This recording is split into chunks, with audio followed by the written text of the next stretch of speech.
என்னன்னா கிராமப்புறத்துல 5000 ரூபாய் தான் வாங்குறாங்களே சம்பளம்.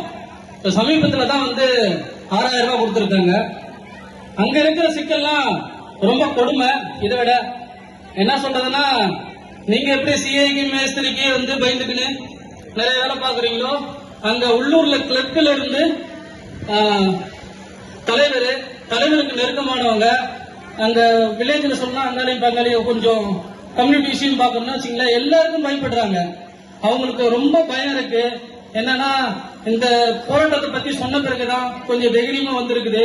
உழைப்பொருள் உரிமைக்கும் என்றும் கூட இருக்குன்னு சொல்லிட்டு நான் சொல்லியிருக்கேன்.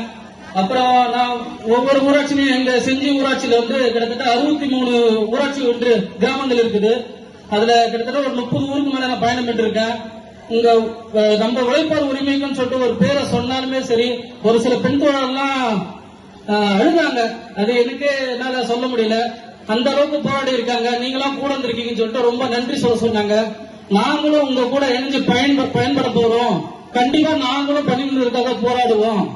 நீங்க எப்படி சென்னையில பண்ணீங்களோ நாங்களும் வில்லேஜ்ல கண்டிப்பா நாங்க போராடுவோம். நானும் உங்களுக்கு சப்போர்ட் பண்ணணும்னு சொல்லிட்டு சொல்லி இருக்காங்க.